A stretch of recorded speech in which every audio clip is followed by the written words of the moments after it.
Hey guys! Today we're diving into another truly horrifying case. If you want to support my channel, make sure to subscribe and stay active. It really helps me out. I'd be super grateful for that. Let's get started. They say people will do anything for love. However, when someone commits an extreme act, it's usually in a moment of intense emotion, without fully realizing the consequences. But when a serious crime is premeditated, it often involves obsessive and irrational thinking, one person becoming dangerously fixated on another. And even then, physical harm might not be the most chilling part of the story. At first glance, the case of K Parson seemed like a failed burglary, something that should have been easy to solve. But the deeper investigators dug, the more complex and tangled the case became. It wasn't long before they uncovered a love triangle, though none of those involved wanted to get their hands dirty. Instead, someone else stepped in, acting in the name of love. On the morning of March 25, 2009, around 9 a.m., an urgent call came into emergency services from the small town of Grovetown, located in Columbia County, Georgia. The caller was a handyman named Mitchell Cozart. He reported that something may have gone terribly wrong at a home on 229 Hot Spring Street. Cozart explained that he had been hired by Mrs. Parsons for routine repair work at her house and property. He arrived at the agreed-upon time, but no one answered the door, and his calls to Kay went unanswered. Concerned, he decided to walk around the house and soon noticed that the back door had been forced open. Through the doorway, he could see that the inside was in complete disarray. Cozart didn't dare enter the home. Something felt terribly wrong. Instead, he immediately called the authorities, realizing this could be a serious situation. When officers arrived at the scene, Cozart was still waiting outside. He pointed out the broken door and shared what he knew. Upon stepping inside, law enforcement was met with absolute chaos. Cabinet doors and drawers left wide open, belongings scattered across the floor, couch cushions and mattresses tossed about. It looked as though someone had been desperately searching for something. But what exactly? There was no sign of the homeowner, leading to a brief hope that she simply wasn't there when the break-in occurred. However, that hope was shattered when one of the officers checked the garage. There, near the car, lay Mrs. Parsons, motionless in a pool of her own blood. Beside her were a bloodied crowbar and a baseball bat. Later forensic examination would reveal that she had suffered dozens of blows, with severe head trauma caused by the crowbar. Defensive wounds on her hands indicated that she had fought back fiercely, struggling to survive. The attack itself was shockingly brutal, raising questions about whether it was personal. When first responders checked for signs of life, they found that Kay still had a faint pulse. She was immediately rushed to the hospital, where doctors performed emergency surgery and placed her on life support. However, the extent of her injuries was devastating. Her brain had suffered irreversible damage, and only machines were keeping her body functioning. Though she remained technically alive for a short time, the reality was that the attacker had taken her life. Meanwhile, investigators continued combing through the crime scene and discovered traces of blood throughout the home, later confirmed to belong to the victim. Signs of struggle were evident in multiple rooms, but the most severe violence had taken place in the garage, where blood spatter and pooling indicated the primary attack location. Blood trails suggested that after the assault, the intruder moved through the house, possibly searching for something. Had the intruder broken in, encountered Kay, harmed her, and then decided to rob the house? That didn't quite add up. Typically, in burglary cases where someone is home, the perpetrator flees. But in this situation, either the attack was always part of the plan, or the intruder was after something so important that they weren't willing to leave without it. Soon, investigators uncovered another shocking detail. A neighboring house had also been broken into. The circumstances were eerily similar. The back door had been forced open, and inside, everything had been turned upside down. Cabinet doors had been flung open, drawers emptied, and personal belongings scattered everywhere, just like at the Parsons residence. It was clear this wasn't a random break-in. Someone was looking for something specific. Fortunately, no one was home when the intruder broke into the second house, and no one was harmed. But were these two crimes connected? And what exactly was the perpetrator so desperate to find? At this stage, investigators had more questions than answers. However, rumors quickly spread throughout the neighborhood about a serial burglar, or worse, someone targeting homes with deadly intent. Law enforcement needed to solve this case as quickly as possible to prevent fear from spiraling out of control. The first step was to determine who lived in these homes, speak with those affected, and figure out what, if anything, had been stolen. Meanwhile, forensic specialists worked the scene at the Parsons residence, searching for fingerprints, DNA evidence, or any other clues that could point to the perpetrator, or at least provide direction for the investigation. But so far, there were no definitive answers. At 229 Hot Spring Street lived 41-year-old K Parsons, her husband David, and their son, a high school student named Derek. The victim, found in the garage with severe head trauma, was a devoted wife and mother who primarily stayed home to take care of the household.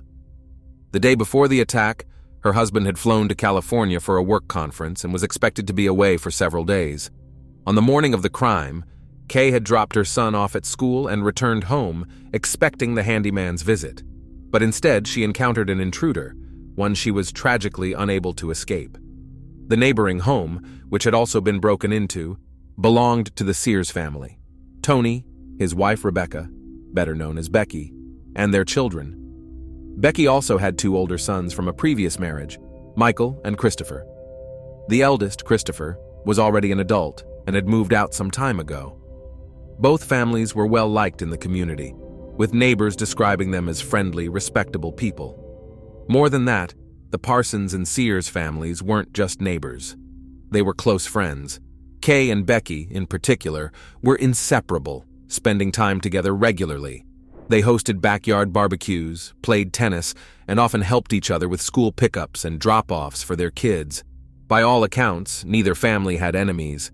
Kay, Becky, their husbands, and their children were known for being kind, polite, and well-mannered. What's more, neither the Parsons nor the Sears were particularly wealthy, making it unlikely that they had been targeted for financial gain. During the initial crime scene examination, detectives noticed faint smears of blood on the handle of the Sears family's back door. Forensic testing later confirmed that the blood belonged to Kay.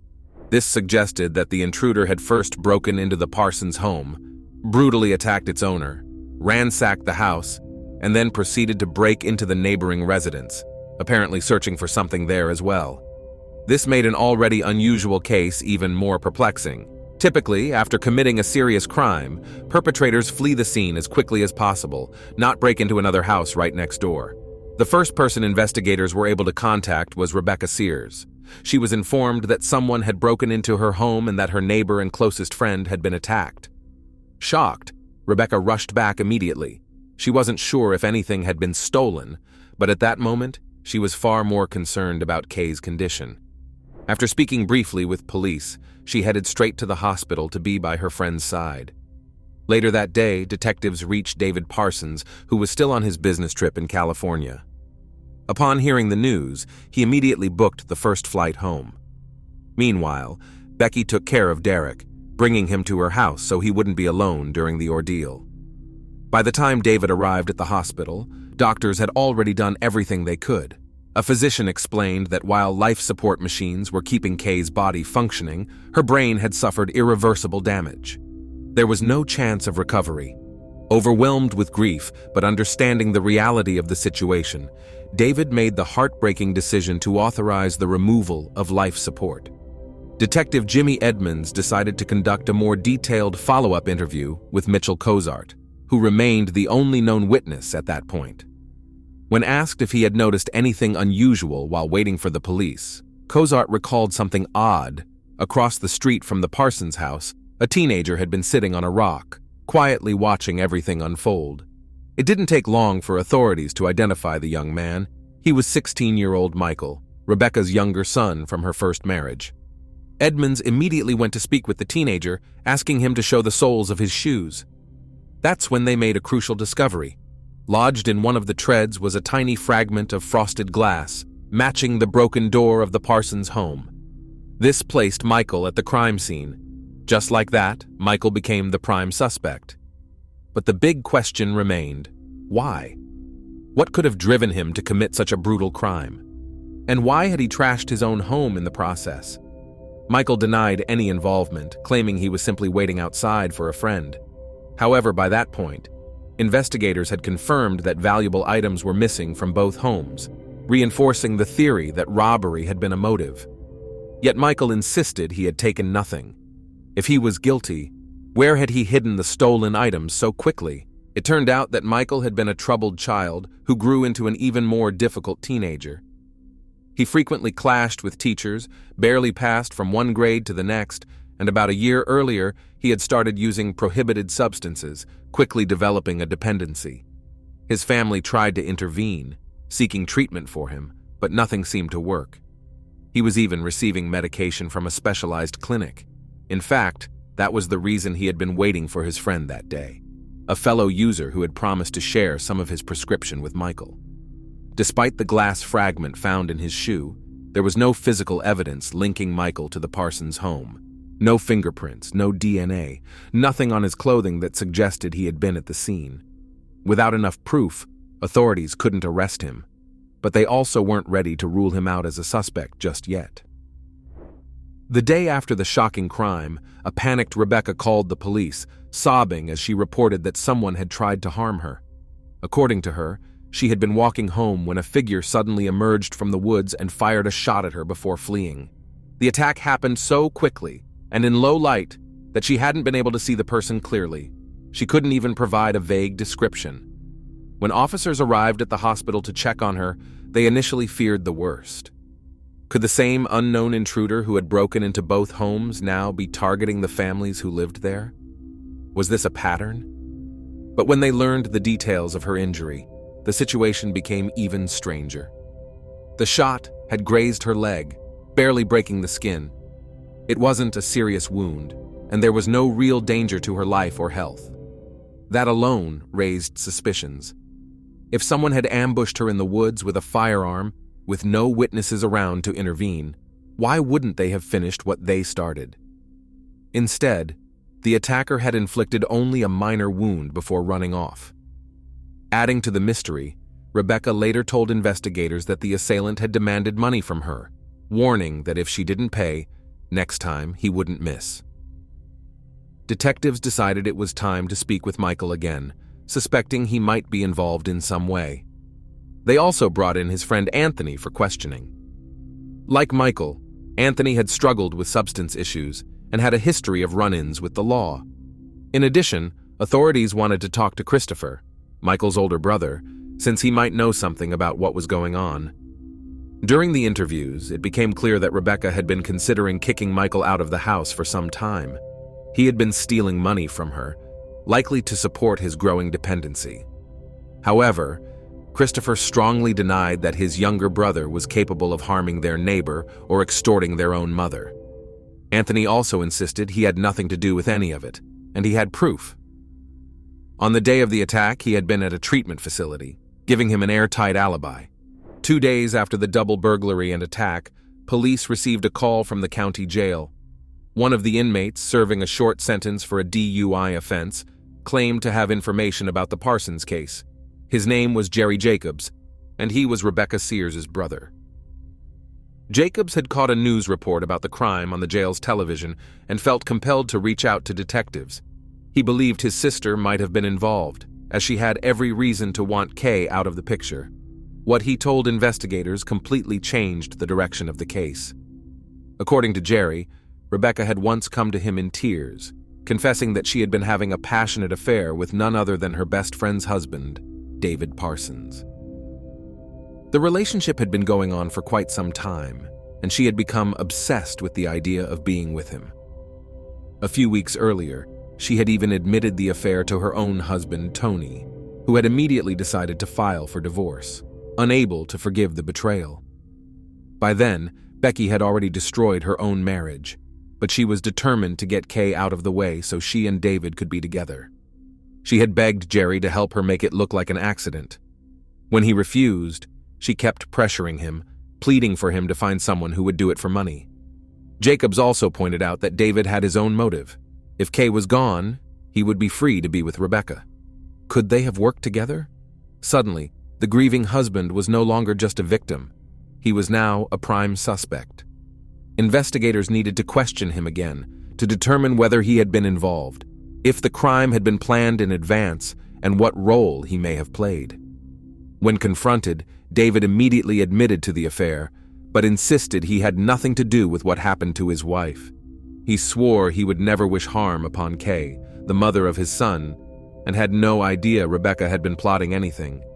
Their affair had begun the previous summer and had escalated quickly. They would meet at each other's homes whenever their spouses and kids were away, and no one in the neighborhood had ever suspected a thing. However, David claimed he had recently decided to end the relationship after learning that Rebecca had told her husband the truth and was planning to get a divorce. He felt she was becoming too reckless, and he had no intention of leaving his wife. Moreover, David had a rock-solid alibi. He had been in another state for a work trip when the crime occurred. There was no way he could have physically taken part in the attack. At the end of the interrogation, Mr. Parsons unknowingly provided investigators with a crucial detail. He mentioned that Rebecca's older son, Christopher, had been aware of their affair. Christopher had already been questioned before, but he never brought up his mother's relationship with the husband of their late neighbor. Now, detectives needed to speak with him again, and they were beginning to realize they might have been focusing on the wrong sibling all along. According to Jerry, his nephew was extremely close to his mother. They had no secrets from each other, and the young man was willing to do anything for her. In return for his loyalty, Rebecca had helped Christopher secure his own place, gifted him a car, and covered his tuition at a prestigious university. However, in exchange, she expected complete obedience. As it turned out, for the past few months, Rebecca had been calling Christopher every evening, crying on the phone, venting about the situation, and pleading with him to take care of the problem, strongly implying getting rid of Kay. Christopher never directly agreed, but he also never outright refused. Instead, he tried to calm his mother down without angering her. Investigators also discovered that both Christopher and his younger brother had been struggling with dependence on prescription medication. Rebecca, who worked at a physical therapy center, had been secretly supplying her son with painkillers. Of course, no responsible parent would ever do something like that. But for Rebecca, it was just another way to maintain control over him. During follow-up interrogations, both mother and son denied everything, calling the accusations baseless. Law enforcement found themselves in a frustrating position. They lacked solid evidence. All they had were Jerry's statements and suspicions, and that wasn't enough to take the case to court. The situation took a dramatic turn when, during one of the interrogations, detectives laid out Rebecca's potential future: life behind bars, or possibly even the most severe sentence if found guilty. That's when she finally cracked and started talking. To everyone's shock, she did everything she could to shift the blame onto her own son. Tearfully, Rebecca claimed she had made a terrible mistake by letting Christopher believe she wanted Kay gone. She insisted that she never truly meant it. She had only been upset that she and David couldn't be together. But Christopher, she said, must have interpreted her words differently and decided to take matters into his own hands. Rebecca went on to say that on that fateful morning, she had actually brought Christopher to her house, supposedly to talk to him and stop him from doing anything reckless. However, she then had to leave to drop her younger children off at school and head to work. She claimed she had begged Christopher not to make a mistake, but he simply told her he was going to do what needed to be done. In a last-ditch effort to reduce her own sentence, Rebecca made yet another shocking revelation. She knew where to find the stolen valuables taken from the victim's home, along with Christopher's blood-stained clothing. She gave detectives a specific location, a box hidden in the attic of her parents' cabin outside the city. The items were indeed found at the specified location, and forensic analysis soon confirmed that they contained Kay's blood, along with Christopher's fingerprints and trace evidence. This provided undeniable proof of his involvement, but Rebecca had known too much. She was fully aware of the plan, had been involved in every detail, and had a vested interest in ensuring that her son carried it out. On the morning of the crime, Becky herself had driven her eldest son to her home. She allegedly suspected what he was planning, but wasn't entirely sure, so she pleaded with him to reconsider. Christopher had already brought a change of clothes and a baseball bat. While his mother was away, he broke into the neighbor's house and hid inside, waiting. When Kay pulled into the driveway and entered through the garage door, Christopher ambushed her, launching a brutal assault. She fought back desperately, but she was overpowered.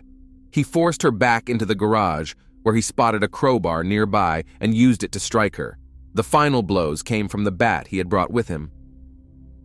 After the attack, Christopher staged the scene to look like a robbery, taking a few valuables to make it appear convincing. He then returned to his mother's house, where he kicked in the back door, scattered items around, and took a few things with him to make it seem as if both homes had been targeted. After changing into clean clothes, he placed the stolen items and his bloodied clothing in a bag, drove to an empty property, and hid everything in the attic. Then he called his mother to pick him up. It was clear that mother and son had discussed every detail in advance. The staged break-in had been Rebecca's idea. And when law enforcement began closing in, they even went as far as orchestrating a staged attack on Rebecca to divert suspicion. During her testimony, she tearfully insisted that her son never actually intended to harm her, but they both understood that this was necessary to protect themselves. Since both faced the possibility of the maximum sentence, the cases were separated, and each had their own legal representation. The trial began on April 22, 2009, and effectively became a battle between mother and son. Each defense attorney tried to shift the blame onto the other defendant. Rebecca was charged with orchestrating the crime, while Christopher was the one who carried it out. Inside the courtroom, Mrs. Sears' behavior raised eyebrows. She blew kisses to her son, whispered, "I love you," and tried to appear emotional when looking at him. Those in attendance found her actions disturbing and insincere, suspecting she was attempting to manipulate public perception. Meanwhile, she and her lawyer continued trying to push full responsibility onto her own son. Rebecca also wrote 2 letters to Christopher, which were later leaked to the press. In them, she pleaded with him not to resent her, expressed her love, and said how happy she was to see him in court. These letters only fueled public outrage. The case drew significant media attention, captivating audiences nationwide. Ultimately, it became clear that Rebecca had betrayed her own son in an attempt to save herself. The court took her cooperation into account and spared her from the maximum sentence. Still, both Rebecca and Christopher were found guilty of premeditated violent crime, evidence tampering, and perjury. Christopher was additionally convicted of breaking and entering, as well as theft. Both were sentenced to life in prison without the possibility of parole. Christopher appeared utterly broken, not just by the sentence itself, but by the fact that his own mother, the very person who had manipulated him into committing such a horrific act, had then turned on him completely. In the end, Rebecca destroyed her own life, condemned her son, robbed young Derek of his mother, and brought disgrace upon her entire family, all for the sake of her own selfish desires and obsession with a man who was never truly hers. Thanks for watching, everyone. Your support means a lot to me, and you can help my channel grow by hitting that like button, dropping a comment, and sharing this video. Your engagement really makes a difference. See you soon.